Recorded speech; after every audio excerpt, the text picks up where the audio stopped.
நான் உங்க அருண். ஒரு மாதா கோவில்ல தினமும் பகல் 11 மணிக்கு பூஜையில கலந்துக்கிட்டு வேண்டுதல் வச்சா உடனே அது நிறைவேறதா சமீபத்துல ஒரு தகவலை கேள்விப்பட்டேன்.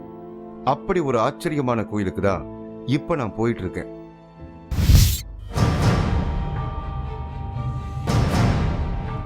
பகல் 11 மணிக்கு பிரார்த்தனை வைத்தால் வேண்டுதல் நடக்கும்.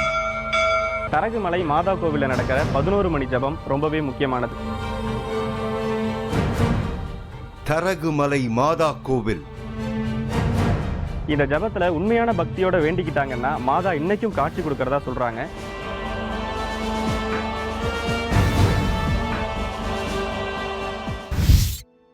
தரகுமலை விருதுநகர் மாவட்டம் ஸ்ரீவில்லிபுத்தூர்ல இருக்கு. இங்கதான் நான் தேடி வந்த 11 மணி பூஜை கோவில் மலை மேல இருக்குன்னு சொல்லி இருந்தாங்க. அந்த தரகுமலைக்கு தான் இப்ப போயிட்டு இருக்கேன். தரகுமலையில நடக்கிற அந்த மாதா கோயில் பூஜையில கலந்துக்கிற வாய்ப்பு கிடைச்சா எனக்கும் நல்லது நடக்கும்னு தோணுது. நான் என்னோட பயணத்தை வேகப்படுத்த சொன்னேன். மலைப்பகுதியை நோக்கி போக போக எனக்குள்ள ஆர்வம் அதிகமாகிக்கிட்டே இருந்தது. நான் மலை அடிவாரத்துக்கு வந்து சேர்ந்தேன். விருதுநகர் மாவட்டம் ஸ்ரீவில்லிபுத்தூர்ல இருக்கிற தரகுமலை மாதா கோவில், அங்கதான் நான் அன்னைக்கு போக போறேன். ஒவ்வொரு வெள்ளிக்கிழமையும் காலை 11 மணி அளவில் இங்கே ஒரு ஜபம் நடக்குது. அந்த ஜபத்தில் கலந்துக்கிட்டா அவங்களோட வேண்டுதல்கள்லாம் கண்டிப்பாக நிறைவேறும் அப்படிங்கிறது இங்கே உள்ள மக்களோட நம்பிக்கை. இன்னைக்கு நான் அங்கே தான் போக போகிறேன். இவர் தான் ராஜு. இந்த மலை அடிவாரத்தில் இருக்கிறவர். இந்த கோயில் கட்டப்படும் போது நிறைய உதவிகளை செஞ்சவர். இவரோட பேசும்போது எனக்கு பல விஷயங்கள் தெரிய வந்தது. அந்த ஆச்சரியமான தகவல்கள் எல்லாத்தையும் நான் போக போக உங்களுக்கு சொல்லுவேன். கோயிலை நோக்கி நடக்க ஆரம்பிச்சேன். மேற்கு தொடர்ச்சி மலையோட காத்து எனக்குள்ள ஒரு புத்துணர்ச்சியை கொடுத்தது. எல்லா கோவில்லையும் பூஜைங்கிறது வழக்கமா நடக்கக்கூடிய ஒரு சம்பிரதாயமான விஷயம்தான். ஆனா தரகுமலை கோவில்ல பகல்ல குறிப்பிட்ட 11 மணிக்கு மட்டும் நடக்கிற பூஜையில கலந்துக்கிட்டா வேண்டிக்கிட்டது நடக்கும்னு சொல்றாங்க. அப்படி நடக்கிற விசேஷமான பூஜைக்கு பின்னாடி நிச்சயமா ஒரு அமானுஷ்ய நிகழ்வு இருக்கும்னு எனக்கு தோணுது. இன்னைக்கு தரகுமலை மேல ஆச்சரியமான பல விஷயங்கள் உங்களுக்காக காத்துக்கிட்டு இருக்குன்னு தான் எனக்குள்ள ஒரு எண்ணம் வருது. இந்த மலை உச்சியில மாதா கோயில் ரொம்ப கம்பீரமா இருந்தது. கோயில் கருவறையில மாதா ரொம்ப தெய்வீகமா கையில குழந்தையோட இருந்தாங்க. இங்க நடக்கிற 11 மணி பூஜையில கலந்துக்கிட்டாதான் நினைச்சது நடக்குதுன்னு நான் கேள்விப்பட்டேன். அதுனா இந்த 11 மணிக்கு தான் வேண்டுதல் அப்படிங்கிறது என்ன? அது 11 மணிக்குயா?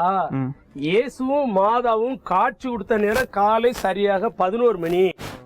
இல்ல பல ஊர்கள்ல மற்ற ஊர்கள்ல கிறிஸ்துவ ஆலயங்கள் இருக்கு. அந்த கிறிஸ்துவ ஆலயத்துல நீங்க பார்த்தீங்கன்னா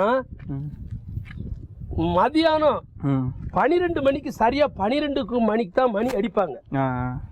ஆனா இங்க மட்டும் இயேசுவும் மாதாவும் காட்சி கொடுத்த நேரம் 11 மணி. அந்த 11 மணியில தான் மணி அடிக்கிறது. நான் தேடி வந்த ஆச்சரியங்களை கேள்விப்பட ஆரம்பிச்சேன். இவங்க மேரி, இவரோட கணவர் அந்தோணி சிவகாசி மார்க்கெட்ல பூ வியாபாரம் பார்க்கறாரு. வியாபாரம் நஷ்டத்துல போன நாட்கள்ல இங்க வந்து மாதா கிட்ட வேண்டி இருக்காங்க. மேரி இந்த கோவிலுக்கு ரொம்ப வருஷமா வராங்களாம். இங்க நடக்கிற பகல் 11 மணி பூஜையை பத்தி ரொம்பவே நம்பிக்கையோட என்கிட்ட பேசினாங்க. பிஸ்னஸ் கொஞ்சம் ஆரம்பத்திலே கொஞ்சம் நட்டமாக தான் இருந்துச்சு. பிஸ்னஸ் விருத்தி இல்லாமல் இருந்துச்சு. இப்போ வந்து 11 மணி ஜபத்தில் வந்து நாங்கள் வேண்டிட்டு போயிருந்தோம். ஜபத்துக்காண்டி அவங்களும் வேண்டுனாங்க, நாங்களும் வேண்டணும். இப்போ பிஸ்னஸ் நல்லா நடக்கும். என்ன பிஸ்னஸ் பண்ணுறீங்க? மல்லி வியாபாரம். சிவகாசி அண்ணா மார்க்கெட்டில் தான் பண்ணிக்கிட்டு இருக்காங்க வீட்டுக்காரங்க பண்ணுறாங்க. பிஸ்னஸும் நல்லா இருக்கு. பிள்ளைகளை இப்போ நல்லா பிள்ளைகளை அது வாட்டுக்கு இருக்கு. குடும்பம் நல்லா இருக்கு.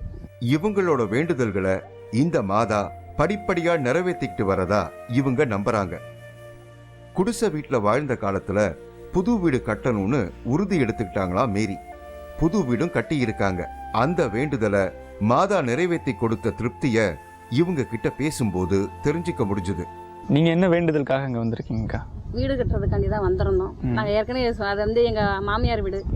கஷ்டப்பட்டு ஆரம்பத்திலேயே சின்ன வீடு தான். அதுல பசங்களை வச்சு கஷ்டப்படுறது செய்ய ரொம்ப இதா இருந்துச்சு. மாதாட்ட நினைச்சிருந்தோம் எங்களுக்கு சீக்கிரம் வீடு கிடைக்கணும். ஒரு நம்பிக்கையோட எங்க வீட்டுக்காரங்கிட்ட சொல்ல தான் செஞ்சேன். மாதாட்ட வேண்டி இருக்கேன், எனக்கு வீடு கிடைச்சிரும். எப்படியும் இந்த ஒரு வீடு கூரை வீடு தான், அது பிய்கிற மாதிரி இருந்துச்சு. எனக்கு இத்தனை வருஷத்துக்குள்ள எனக்கு பிய்கிற மாதிரி இருக்கு. எனக்கு அதுக்குள்ள நான் சொந்த வீட்டுக்கு தான் போகணும். இந்த இடத்த விட்டு காலி பண்றதா இருந்தா சொந்த இடத்துக்கு தான் போகணும். மாதாட்ட வேண்டி இருந்தேன். இப்போ வீடு கிடைச்சிருச்சு. நாங்கள் நினச்ச மாதிரி சொந்த வீடு கட்டிட்டீங்க. எங்கே கட்டியிருக்கீங்கக்கா? சாச்சாவரத்தில் தான். சாச்சாவரத்தில். அடுத்து ஒரு அதிசயமான இடத்தை பத்தி கேள்விப்பட்டேன். இதுதான் அந்த இடம்.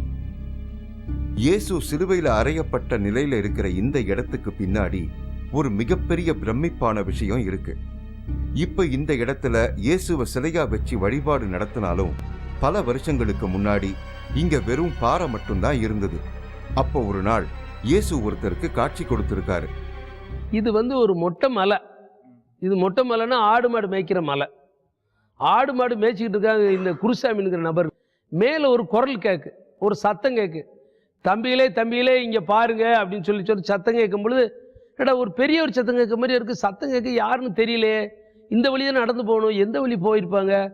அவங்க சத்தத்தை கண்டு அவங்களுக்கு பயம், ஒரு அலர்ஜி உண்டாயிடுச்சு. எனக்காக இங்கே ஒரு கோயில் கட்டுங்க, எனக்கு பின்னால் என்னுடைய தாயார் வருவாங்க, அவங்கள கணம் பண்ணுங்க, உங்களுக்கு அவங்க வேண்டியதெல்லாம் உங்களுக்கு செய்வாங்க அப்படின்னு சொல்லி முடியும். இயேசுவேன்னு வணங்கியிருக்காங்க. அப்படியே மேகத்தில் மறைஞ்சு போயிட்டாரு. இயேசு காட்சி கொடுத்ததா சொல்லப்படுற இந்த இடத்தை அடையாளப்படுத்ததா இந்த இடத்துல இயேசுவை சிலையா வச்சு வழிபாடு பண்றாங்க. குருசாமி அப்படிங்கிறவங்களுக்கு இந்த இடத்துல தான் இயேசுநாதர் காட்சி கொடுத்துருக்காரு. காட்சி கொடுத்ததோட மட்டும் இல்லாமல் அவர் கூட பேசவும் செஞ்சுருக்காரு. அதோட நினைவாக இந்த இடத்துல இயேசுநாதருக்கு ஒரு சொரூபம் செஞ்சு இந்த மக்கள்லாம் வழிபாடு செஞ்சிட்டு இருக்காங்க. இயேசுவையே நேரடியா பார்த்ததா சொல்லப்படுற அந்த குருசாமி இந்த மலை அடிவாரத்துல தான் இருக்காருங்கிற செய்தி எனக்குள்ள மிகப்பெரிய ஆர்வத்தை கொடுத்தது. இங்கே தான் 1973 குருசாமியும் அவரோட நண்பர்களும் மாடு மேய்ச்சிட்டு இருந்திருக்காங்க. ஸோ அந்த டைமில் ஒரு சத்தம் கேட்டு அவங்க மேலே வந்து பார்த்துருக்காங்க. ஸோ அப்போ தான் இயேசுநாதர் அவங்களுக்கு காட்சி கொடுத்துருக்காங்க. அதாவது காலை 11 மணி. அன்னையிலேருந்து இன்னைய வரைக்கும் இந்த 11 மணி ஜப கூட்டம் ரொம்ப சிறப்பான விஷயமா அந்த மக்கள் கருதுறாங்க. குருசாமியை சந்திக்க போனேன். மலை கிராமத்துல அவருடைய வீட்டை விசாரிச்சேன். வழிய சொன்னாங்க. குருசாமி வீட்டுக்கு போனேன். இவர் தான் குருசாமி. வயசு 55. ஆடு மேய்க்கிற தொழில் செய்யறாரு. குருசாமியோட பேச ஆரம்பிச்சேன். இயேசுவை இவர் நேரடியா பார்த்த அனுபவங்களை என்கிட்ட பேச ஆரம்பிச்சாரு. குருசாமிக்கு அப்போ 17 வயசு. மாடு மேய்க்கிறதுக்காக இந்த மலைப்பகுதி முழுக்க போவாராம். இயேசு காட்சி கொடுத்த சம்பவம் நடந்த அன்னைக்கு மாடு மேய்க்கிறதுக்காக மலைக்கு போயிருக்காரு.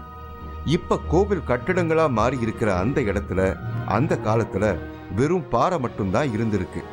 இயேசு காட்சி கொடுத்த அந்த மழை காலத்தை பத்தி இவர் சொல்றதை கேட்கும்போது ரொம்பவே சுவாரஸ்யமா இருந்தது. நானும் இன்னொரு பையன் முனியாண்டிக்கிறவனும் 2 பேருமே அங்கே உள்ள இருந்தோம். இவர் ஆண்டவர் சேஷனார் சாமி அந்த இந்து கோயிலில் 11 மணி பூசை நடக்கிற டயத்துக்கு எங்களை இங்கே கூப்பிட்டாரு. குழந்தைகளை சத்தம் போட்டு கூப்பிட்டாரு. நான் மேற்கு முகமாக திரும்பி அந்த பக்கம் பார்த்துக்கிட்டு இருந்தேன். பார்த்துக்கிட்டு இருக்கும்போது குழந்தை இங்கே திரும்பி பாருங்கப்பா அப்படின்னு. இங்கே திரும்பி பார்த்தா இவர் மேலே ஒரு போன உயரத்தில் அதில் மேலே ஒரு தலையை சாட்ட மாதிரி இருந்தார். அவன் பயந்து கீழே ஓடியாந்துட்டான். இன்னொரு பையன் நான் தான் நின்று சட்டியை வச்சுக்கிட்டு ஐயா சாப்பாடு வேணுமா ஐயான்னு கூட கேட்டேன். சாப்பாடு வேணுமா ஐயான்னு. அதான் வெண்டாரத்து குழந்தைகளே என் தாய் வருவாங்க, அவங்களுக்கு பணிவிட செய்யுங்க. என் கால் பாதத்தில் ஒரு கல் அடிச்சு சும்மா கொடுங்க. நான் ஓடி போய் திரும்பி போய் உயர ஏறி போய் பார்த்தேன். அந்த இடத்துல தண்ணி தான் கிடைச்சாங்க. இயேசுவை இவர் நேரடியா பார்த்த சம்பவத்தை முதல்ல சீரியஸா யாரும் எடுத்துக்கல. மாடு மேய்க்கிற சிறுவன் தெளிவில்லாம ஏதோ பேசுறாங்கிற மாதிரி தான் எல்லாரும் நினைச்சிருக்காங்க. குருசாமி சொன்ன தகவல் ஒரு பாட்டி மூலமா கிறிஸ்தவ குருவான மரியதாஸ் என்பவருக்கு தெரிய வந்திருக்கு. அதுக்கு அடுத்து நடந்த சம்பவங்கள் இன்னும் ஆச்சரியத்தை ஏற்படுத்தி இருக்கு. மலை உச்சியில ஏதோ ஒரு அதிசயம் நடக்கிறதா பரபரப்பு ஏற்பட்டிருக்கு. மலை கிராமத்தை சேர்ந்த சிறுவர்கள் மலைக்கு போய் குருசாமிக்கு இயேசு காட்சி கிடைச்சதா சொல்லப்பட்ட இடத்துல போய் பார்க்க ஆரம்பிச்சாங்க. அப்போ திரும்பவும் ஒரு பரபரப்பான சம்பவம் நடந்திருக்கு. மலைக்கு போன தர்மன் அப்படிங்கிற பையனுக்கு மாதா காட்சி கொடுத்திருக்காங்க. மலையில ஏதோ ஒரு புதுமை நடந்திருக்குன்னு சொல்லவும் அங்க இருந்து இந்த பையங்க தர்மருங்கிறவங்க பள்ளிக்கூட லீவ் அன்னைக்கு பாட்டியார் கூட கூட்டிக்கிட்டு வந்திருக்காரு நிறைய பையங்களை. இந்த புளியந்தோப்பில் விளையாண்டுக்கிட்டு இவங்க மேலே போயிருக்காங்க. தர்மருங்கிறவனுக்கு அந்த அம்மா மாதா காட்சி கொடுத்துருக்காங்க. மாதா காட்சி கொடுத்து அதுக்கு பிறகு எங்களெல்லாம் கூப்பிட்டு விசாரித்தாங்க. பத்திரிக்கை நிருபர் பங்கு சாமியார் தான் எங்களை வந்து விசாரித்து எந்த பக்கம் எங்கே இருக்காங்க அந்த பையங்க மாடு மேய்க்கிறாங்களாம்ல. நாங்கள் அன்னைக்குங்களை அங்கிட்டு வச்சுட்டு போயிட்டோம் மேற்க. அங்கே போய் வந்து தேடி எங்களை வந்து கூப்பிட்டு வந்து அப்புறம் அங்கே கோயிலுக்கு கூட்டிகிட்டு போய் எப்படி பார்த்தா எப்படின்னு சொல்லி அப்புறம் ஒவ்வொரு புதுமைகளாக நிறைய நடக்கும். ஓ, சர்ச்சில் இருக்கிற ஃபாதர்லாம் வந்து உங்களை பார்த்தாங்களா? இன்னைக்கு இந்த அம்மாவுடைய புண்ணியத்தில் கால் நடக்க முடியாத இவனை முட்டு 2 ரணமாக எடுக்கும் சார். இன்னைக்கு கீழே உட்காந்து எதிக்க முடியாது. ஆனால் நான் மலை ஏறி இங்கே உயர வந்துட்டேன்.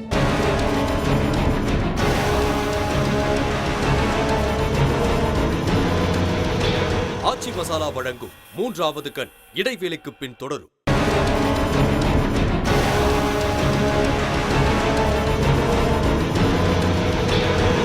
ஆச்சி மசாலா வழங்கும் 3வது கண் தொடர்கிறது. இன்னைக்கு நான் ஸ்ரீவில்லிபுத்தூர் தரகுமலைக்கு வந்திருக்கேன். இங்க தான் மாதா எல்லாருக்கும் காட்சி கொடுக்கறாங்கன்னு இங்க இருக்கிறவங்க சொல்றாங்க. இந்த பகுதி முழுவதும் இயேசுவும் மாதாவும் காட்சி கொடுத்த சம்பவம் ரொம்பவே பரபரப்பா பேசப்பட்டிருக்கு. அதிசய செய்தியா பேப்பர்லயும் வெளியிட்டு இருக்காங்க. இயேசு காட்சி கொடுத்த அந்த ஆச்சரிய இடத்தை கல்லு வச்சு அடையாளப்படுத்தி இருக்காங்க. காலங்கள் ஓட ஆரம்பிச்சது. இயேசுவும் மாதாவும் காட்சி கொடுத்த அந்த வெட்டவெளி பாறையில கோவில் கட்டடங்கள் உருவாக ஆரம்பிச்சிருக்கு. இந்த கோயில் இருக்கிற உயரம் கிட்டத்தட்ட 1600 அடி. இப்போ 857 படிக்கட்டுகள் இருந்தாலும் இந்த கோயில் உருவாக ஆரம்பிச்ச காலகட்டத்தில் வெறும் ஒத்தையடி பாதை மாதிரியான மலைப்பாதை மட்டும்தான் இருந்திருக்கு. பணவசதி படைச்ச தனிப்பட்ட நபர்கள் யாரும் இந்த கோவில் கட்ட பொறுப்பேத்துக்கல. பொதுமக்கள் ஒவ்வொரு செங்கலா சுமந்து எடுத்துக்கிட்டு வந்து இந்த கோயிலை கட்ட தொடங்கி இருக்காங்க. மக்கள் எல்லாரும் ஒன்னா சேர்ந்து கோவில் கட்டின சம்பவம் எனக்கு புதுமையா தான் இருந்தது. மேல கோவில் கட்டிருக்கீங்களே, எப்படி கல்லுலாம் எப்படி எடுத்துனீங்க மேல? மேல கோயில் கட்டுறதுக்கு இது சம்பளம் கொடுத்து செய்ய முடியாது, செமந்து கொண்டு போக முடியாது, கூலி கொடுக்க முடியாது. அவர் ஒரு வாத்தியார் சொல்லுவாரு, மன்னர் அரசர் தான் ஆலயங்கள் கோயில்கள் மலை மேல கட்ட முடியும், அவங்களுக்கு பண வசதி இருக்கும், பல செல்வாக்கு இருக்கும், சாப்பாடு கொடுக்க முடியும், செய்ய முடியும் பாரு. ஆனா வந்து மாதா வந்து மக்களை வச்சு கட்ட வச்சிருக்காங்க. எப்படின்னா இப்ப நீங்க வர்றங்க ஒவ்வொரு ஆளுக்கு ஒரு வேண்டுதலுக்கு செங்கல், 1 செங்கல் 2 செங்கல் 3 செங்கல் 5 செங்கல் அப்படி கொண்டு போவாங்க. ஓ, இப்படி ஒரு செங்கலா எடுத்து கொண்டு போனது, அப்படி கொண்டு போனது. மணல் பாத்தீங்கன்னா பைகள்ல 1 கிலோ 2 கிலோ 3 கிலோ 5 கிலோத்துக்கான பையில மணல் அள்ளி வச்சிருப்போம். அவங்க தங்களுடைய வேண்டுதலுக்காக எடுத்து மேல கொண்டு போறது. அந்த மணல் செங்கல் மக்கள் கொண்டு போனது. கம்பியலும் வந்து மக்கள்கிட்ட கொடுத்துடுவோம். முடியாத பட்சத்துக்கு அவசர வேலைக்காக வேண்டி நானும் இன்னொரு நபரும் சேர்ந்து செமந்து கொண்டு போவோம். ஒரு நாளைக்கு வந்து ஒரு 10 தடவை மேல ஏறி இறங்குவோம். இவரு இருதயராஜ், சிவகாசி மீனம்பட்டியை சேர்ந்தவர். இந்த கோவிலுக்கு ரெகுலரா வரக்கூடியவர். சில மாசங்களுக்கு முன்னாடி இருதயராஜுக்கு ஆக்சிடென்ட் ஆகி இருக்கு. 2 வருஷத்துக்கு நடக்க முடியாதுன்னு டாக்டர் சொல்லி இருக்காரு. ஆனா இந்த மாதாவை வேண்டிக்கிட்டு நம்பிக்கையோட இருந்திருக்காரு இருதயராஜ். 9வது மாசத்திலேயே இந்த கோவிலோட படிக்கட்டுகள்ல இவரை ஏறி வந்திருக்காரு. ஆப்ரேஷன் பண்ணி 2 வருஷத்துக்கு நீ நடக்கக்கூடாது, கடைக்கு தொழில் பார்க்கவும் போகக்கூடாது அப்படின்ட்டு இந்த 3 ஸ்டிக்கர் வந்து ஒரு 3 மாதம் கழித்து கொடுத்தாங்க. அதை வந்து 1 வாரம் தான் வச்சு நடந்துட்டு மறுபடியும் இந்த அம்மா நினச்சி, ஏம்மா எப்படி நான் அடுத்த வருஷம் மாலை போடணும், ஓம் சன்னதியில் படியில் ஏறி வந்து தான் நான் போடணும், அது நீ தான் தாயே அப்படின்னு சொல்லி நேர்ந்துக்கிட்டேன். அதேமாரி இன்றைக்கி இந்த அம்மாவுடைய புண்ணியத்தில் கால் நடக்க முடியாத இவனை முட்டு 2 ரணமாக எடுக்கும் சார். இன்னைக்கு கீழே உட்காந்து எதிக்க முடியாது. ஆனால் நான் மலை ஏறி இங்கே உயர வந்துட்டேன். எத்தனை மாதம் ஆகுது? எனக்கு இது ஆக்சிடென்ட் ஆகி 9 மாதம் முடிஞ்சிச்சு. ஆனால் 2 வருஷம் ரெஸ்ட் எடுக்க சொல்லி 2 வருஷம் ரெஸ்ட் எடுக்க சொன்னார். ஆனால் 2 வருஷத்துக்குள்ளே அந்த ஆக்சிடென்ட் ஆன இடத்துல வந்து எந்த ஒரு இதுவுமே எனக்கு ஒன்றும் தெரியல. இவங்க ஜெகதா, இவங்களோட மகன் கிறிஸ்டபரை அழைச்சிக்கிட்டு மொட்டை போட வந்திருக்காங்க. கிறிஸ்டபர் தனக்கு மகனாக வந்தது இங்க இருக்கிற மாதாவோட ஆசீர்வாதம்னு நம்புறாங்க ஜெகதா. என்ன வேண்டுதலுக்காக வந்திருக்கீங்க? எனக்கு கல்யாணம் ஆகி 4 வருஷம் ஆச்சு. ஃபர்ஸ்ட் வந்து பொண்ணு குழந்தை பிறந்துச்சு. நான் பையன் தான் பிறக்கும்னு எதிர்பார்த்தோம். பொன் குழந்தை பிறந்துச்சு. சரி அப்படியே சந்தோஷமாக தான் இருந்தோம். சரி அடுத்து கன்சீவ் ஆகவுமே சரி பையன் எங்களுக்கு கண்டிப்பாக பிறக்கணும் அப்படின்னு மாதாட்ட வந்து வேண்டிக்கிட்டோம். வேண்டிக்கிட்டு நான் 7 மந்த்ஸ் கேரிங்காக இருக்கும்போது மலையில் ஏறி வந்து வேண்டிக்கிட்டு வேண்டினோடனே எனக்கு பையனே பிறந்துருச்சு. மலை அடிவாரத்துல இருந்து இந்த மலை உச்சிக்கு நடந்து வர்றதுக்கே கஷ்டமா இருக்கு. ஆனா ஒரு தாய் முழங்கால் முட்டி போட்டு மலை மேல வந்திருக்காங்க. அந்த தாயோட வேண்டுதலை இந்த மாதா நிறைவேற்றி கொடுத்ததா ராஜு சொல்றாரு. ஒரு நாள் ஒரு சகோதரி வந்து ஒரு 1:30 மணிக்கு மேலே முட்டி போட்டு நடந்து வருது. நான் பார்த்து பாதி தூரத்தில் வச்சு அந்த சகோதரியை பார்த்துட்டேன். அந்த சகோதரி, ஏம்மா மணி 1:30 மணி ஆச்சு, இந்நேரம் நடக்க வேண்டாமா, நல்ல வெயில் இருக்கு, வேண்டாமா அப்படின்னு சொன்னேன். இல்லைனாச்சு நான் மேலே வந்து உங்கள்கிட்ட சொல்கிறேன் அப்படின்ச்சு. குழந்தை வந்து 3 மாதத்துக்கு அப்புறம் முடவு மாதிரியா நடக்கலை. அவங்க எங்கள் வீட்டில் என்னுடைய மாப்பிள்ளை வீட்டுக்கு எங்கள் பெற்றோர்கிட்டருந்து கூட்டிகிட்டு போயிட்டாங்க. யார் செய்த பாவமே இதனால் இந்த பிள்ளை நடக்காமல் இருக்குது அப்படின்னு சொல்லி நம்ம பேசுவான்னு மாதாட்ட நான் வேண்டினேன். வேண்டி என்னுடைய வீட்டிலேருந்து வேண்டும் பொழுது நான் நாகர்கோயிலில் கல்யாணம் அடித்து போயிட்டேன். வேண்டும் பொழுது என் மகன் 15 நாளில் எழுந்து நடந்தான். நடந்ததுக்கு நான் நன்றி காணிக்க செலுத்த வந்தேன். என் மகன் எப்படி நடந்தாலோ அதே போல் நன்றி காணிக்க செலுத்த வந்தேன். மாதா இருக்கிற கருவறையில நிறைய போட்டோக்களை பார்த்தேன். அது எல்லாமே ஒரு வகையான சாட்சிகள். இந்த கோவில்ல பகல் 11 மணி பூஜையில கலந்துக்கிட்டு தங்களோட வேண்டுதல்கள் நிறைவேறினவங்க கடவுளுக்கு நன்றி சொல்லி எழுதி கொடுத்த அடையாள சாட்சிகள். நல்ல கல்வி, அரசாங்க வேலை, திருமணம், குழந்தை பாக்கியம், உடல் வியாதி, இப்படி பல்வேறு காரணங்களுக்காக இங்க இருக்கிற மாதா கிட்ட பக்தர்கள் வேண்டிக்கிறாங்க. தங்களோட வேண்டுதல்கள் இந்த மாதாவால நிறைவேற்றப்படுறதா எல்லாரும் நம்புறாங்க. 11 மணியில மணி அடிக்கிறது. அந்த மணி அடிக்கும் பொழுது அந்த 11 மணி நேரத்துல பல பேருக்கு அந்த மாதாவுடைய கையில ஏச குழந்தை ஏத்தி வச்சிருக்காங்க. அவங்களுக்கு ஒளி கிடைச்சதாக பல மக்கள் சொல்றாங்க. எங்களுக்கு ஒளி கிடைச்சு, தமிழ்நாட்டு மக்கள் மட்டும் இல்ல, கேரளா மக்களுக்கே ஒளி கிடைச்சிருக்கு. கேரள மக்களுக்கு ஒளி அடிச்சு அவங்களே சாட்சி சொல்லி இருக்கிறாங்க.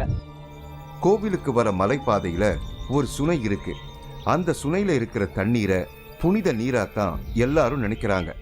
அத பத்தி ராஜி சொல்லும் போது மக்கள் இந்த மலை மேல வச்சிருக்கிற நம்பிக்கைய புரிஞ்சிக்க முடிஞ்சது. நிறைய மக்கள் இது தங்களுடைய வீட்டுக்கு எடுத்து செல்றது, வீடு கட்டும் போது அவங்க கொண்டு போய் வீடு அந்த வாஸ்து சாஸ்திரம் செய்வாங்க பார்த்தீங்களா, அப்ப இந்த தண்ணியை எடுத்து தெளிக்கிறது, வீட்டுக்கு கட்டுறதுக்கு ஏற்பாடு பண்றது, இந்த தண்ணியை எடுத்து குடிக்கிறது, நோய்கள் தீர்றது, பல மக்கள் வேண்டுதலுக்காக கொண்டு போறது. தண்ணி வத்தாம வந்துகிட்டே இருக்குமா? ஆமா, எப்பயும் வந்துருக்கும். ஒரு 6-7 மாசத்துக்கு வந்துகிட்டே இருக்கும். நல்லா கிடைக்கும். இது புதுமை தண்ணி. இங்க பாருங்க, நம்ம குடிக்கலாம் எடுத்தாலும். இந்த தண்ணி எங்க இருந்து வருதுங்க அந்த ஊத்து? இது மாதாவின் அடிவாரத்துல இருந்து வருதுன்னு சொல்லி மக்கள் எல்லாம் பெரியவங்களே சொல்றாங்கயா. தண்ணி நல்லா இருக்குல்ல? ஆமா, மாதாவினுடைய அடிப்பாதத்துல இருந்து வருது அப்படின்னு சொல்லி எல்லாருமே சொல்லிட்டே இருக்கிறாங்க.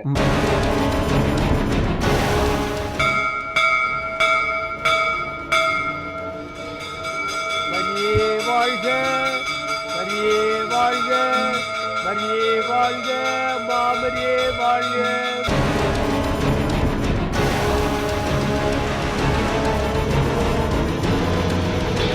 ஆச்சி மசாலா வழங்கும் 3வது கண் இடைவேளைக்கு பின் தொடரும்.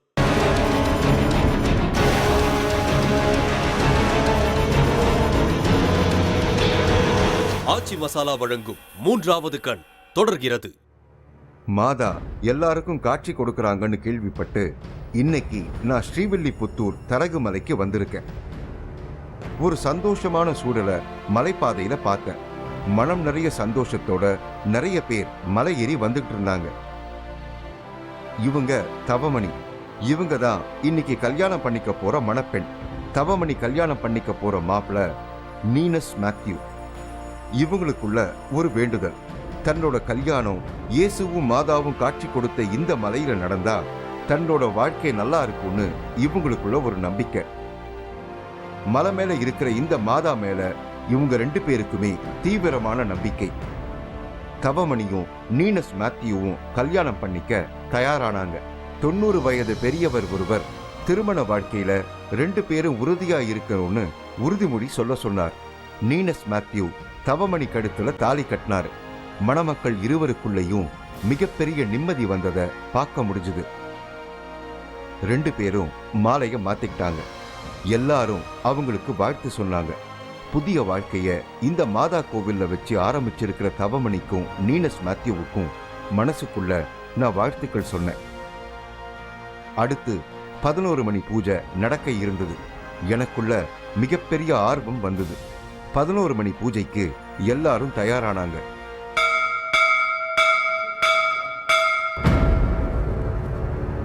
சரியா 11 மணி ஆனதும் மாதா கோவில் மணி ஒலிக்க ஆரம்பிச்சது. உணர்ச்சி வசப்பட்டு எல்லாரும் மாதாவை வேண்டிக்க ஆரம்பிச்சாங்க. வாழ்க மரியே வாழ்க, மாமரியே வாழ்க, மரியே வாழ்க, மரியே வாழ்க, மரியே வாழ்க, மாமரியே வாழ்க, மரியே வாழ்க, மரியே வாழ்க, மரியே வாழ்க, மாமரியே வாழ்க.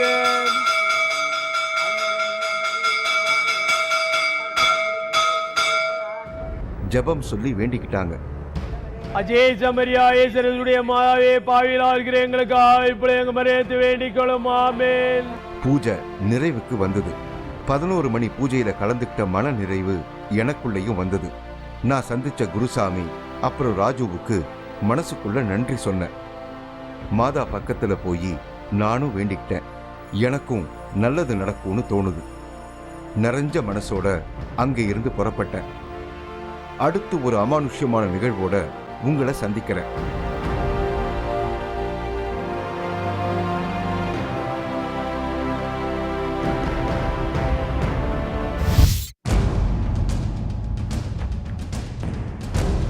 டாக்டர்கள் கைவிட்ட நோயாளிகளை குணப்படுத்துவதாக சொல்லும் சூரிய சந்திர பெருமாள். நான் என்னடா நம்ம கையை வச்சா சரியாகுன்னு சொல்றாங்களேன்னு சொல்லி அப்புறம் தான் கையை வச்சு குணப்படுத்த தொடங்கினேன். அதிசயமா அமானுஷ்யமா?